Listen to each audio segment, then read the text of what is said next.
Um, Pretty similar to what we saw last week. A lot of too high looks, and it's going to be a tough game. We got to come out and compete and play as well as we can. And if we play as well as we have the past 3 or 4 games, I think we'll do just fine. Then they blitz more. How do you adjust to that? Well, we see that every day from our defense, so it's not something new. We work on it because we rep it every day at practice.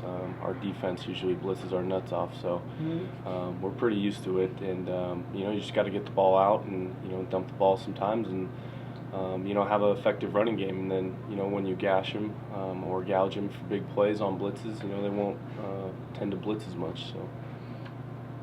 How important when the team blitzes is it really all? Where's the pressure come from? Your old line. I'm assuming you expect them to pick up the blitz. So is it your receivers who need to adjust quickly? It's up to them to recognize it. I'm assuming.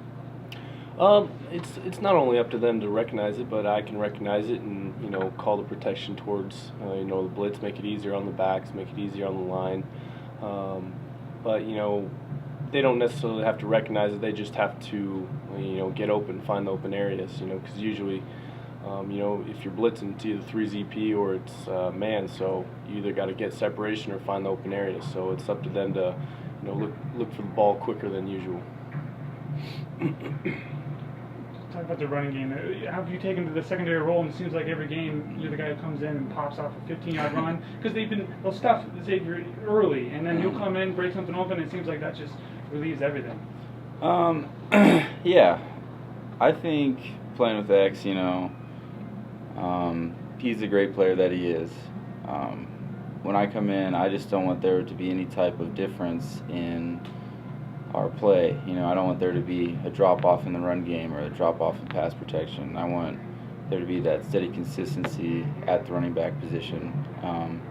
Coach Bailey does a great job telling us his expectations for us and the things we need to do. And working with X, we model a lot of stuff off of each other, what we do, and we have great cohesiveness.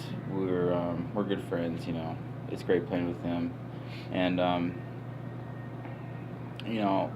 know when he gets tired. I know when he's about to come out. So substitutions never really been a big issue. Everything's pretty smooth.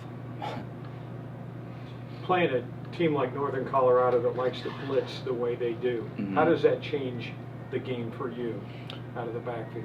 You just got to be more alert. Southern Utah, they didn't blitz at all, so that part of the game was pretty much eliminated. We were getting out on routes most of the time, but I think they blitz, 80% on third downs. So we'll just have to be alert. Justin does a great job. He calls out who we have to block.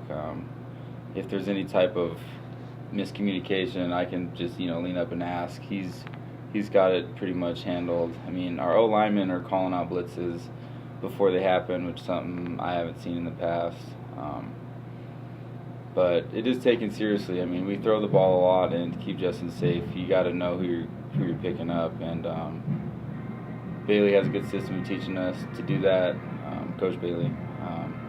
So it's this other part of the game that we're going to have to use this week that we didn't last week, but I don't think we'll be any less prepared than we are any other week.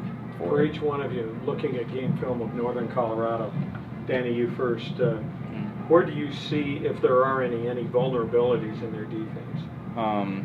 I think some of the fronts they use when they bring in, their nickel package, they have some secondary people playing as linebackers, and I think our offensive front is very fast to the second level, so they should have a field day if they're going against 180-pound guys instead of 240-pound guys. And X and I both have plenty of speed to gash them, so I think that's what we'll be looking for most. How about you, Justin?